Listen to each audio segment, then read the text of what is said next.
promiscuous. I slept around.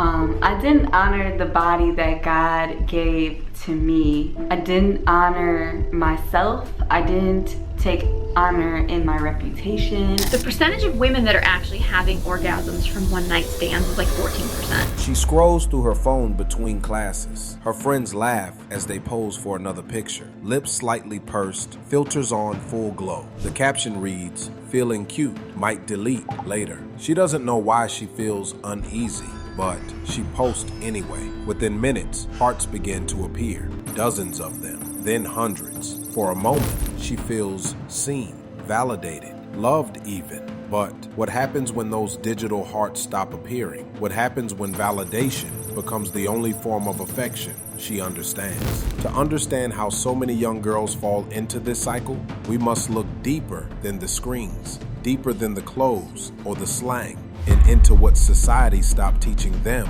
long ago. Section 1. The silent trade between attention and affection. Every generation has its form of rebellion, but this generation's rebellion is quieter. It hides behind smiles, captions, and curated perfection. For many young girls, the attention they receive online feels like currency, a trade between visibility and worth. It often begins early, around the same age that curiosity replaces innocence. She's not taught that admiration and objectification are two very different things. Instead, she learns from the world around her, from music videos, celebrity idols, and the algorithms that reward exposure over expression. A single compliment online can light up her day. A single insult can destroy her confidence. The imbalance between those two can define how she sees herself for years to come. But this isn't her fault. In most cases, she's simply responding to what the culture has told her is valuable: appearance, desirability, attention. The tragic part? Every time she chases those digital affirmations, she moves a step further away from understanding real affection, the kind rooted in respect, patience, and self-worth. And to see how that confusion takes root, we have to go back to where a girl's first sense of value should have been formed, inside her own home. Section 2. The missing foundation: fathers, boundaries, and self-worth. A young girl often learns how men should treat her by how her father, or the first male figure in her life, treats her mother and treats her. If she's raised in a home where affection feels conditional or absent, she may subconsciously begin seeking that validation elsewhere. This is where boundaries begin to blur. If her father never compliments her character, she may try to earn compliments through appearance. If he's distant, she may try to win male attention through approval. If he's absent entirely, the craving becomes more desperate, a quiet,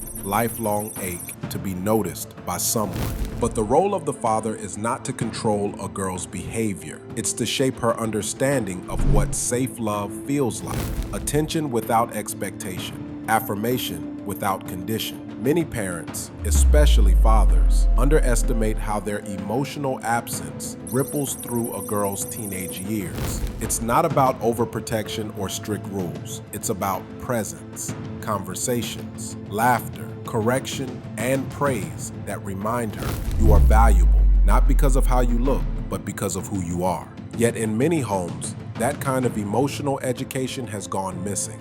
And when family guidance fades, another teacher steps in, one that rarely teaches empathy or restraint. Because where there's a void of guidance, culture fills the gap. Section 3. The culture of hypervisibility. Today's culture doesn't whisper, it shouts. It tells young girls that freedom means exposure, that empowerment means attention, and that self-expression must always come with an audience. But what looks like confidence on the outside often masks deep insecurity within. A girl can learn to perform womanhood long before she understands it, dressing, speaking, and posting in ways that mirror what she sees, not what she feels.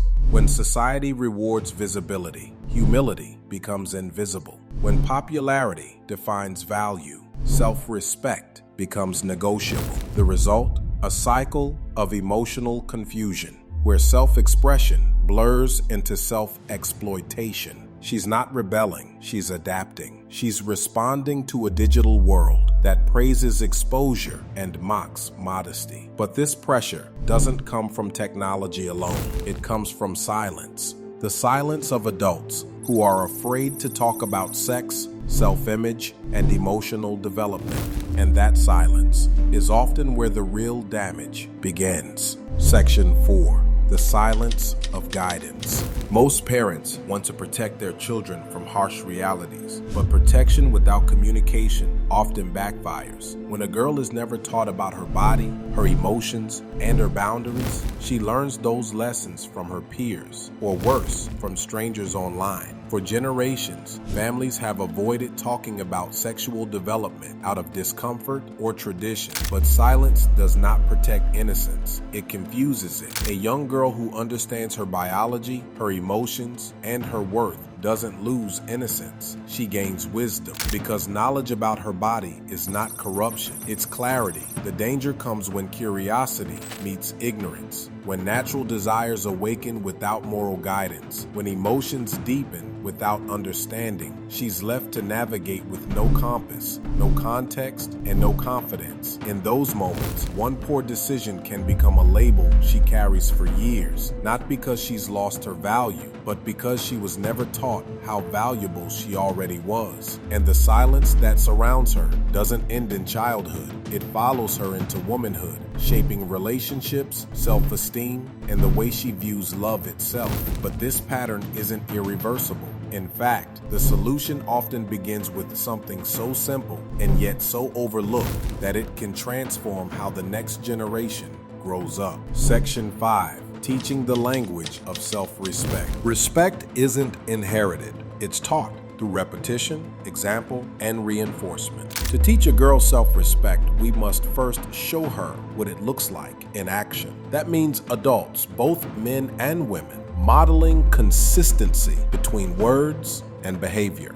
Section 6. Healing the modern definition of love. Love has become distorted. For many young people, it's a mixture of validation, chemistry, and convenience. But true love, the kind that nurtures rather than drains, requires self-awareness. When a girl doesn't love herself, she confuses attention for affection. She confuses thrill for connection. And over time, she learns that the more she gives, the less she's valued. Reteaching love begins with redefining it. Love isn't a transaction. It's not a performance. It's not how much you reveal to be seen. It's the quiet dignity of knowing your worth, even when no one is watching. Society needs to make that definition normal again, through media, education, faith, and most importantly, conversation. When adults speak honestly about desire, discipline, and dignity, we take the shame out of the topic and replace it with strength. When we guide with empathy instead of fear, we raise girls who don't have to prove their worth through anyone else's approval. Because the opposite of promiscuity isn't purity, it's peace. Peace with who you are, peace with what you believe you deserve. And that peace can only grow in a world brave enough to talk about it. Conclusion: the return to value. The story of a girl's worth begins long before she seeks attention, and what she witnesses every day. If society keeps teaching girls to seek validation rather than purpose, we'll keep seeing generations searching for love in the wrong places. But if we teach them early that beauty is just one shade of value, and that boundaries are not barriers but protection, we can begin to reverse the damage. Every post, every decision, every moment of attention-seeking behavior is a quiet question: am I enough? And every parent, teacher, and role model has the chance to answer, not with judgment, but with truth. Because prevention doesn't start with punishment, it starts with presence. It starts with love that teaches before life does. And maybe, just maybe, if we give our daughters that kind of love, they'll never have to search for it in places that were never meant to hold it. If you found this video thought-provoking and want to explore more topics on how society, justice, and technology collides, then click the like button and subscribe to the channel.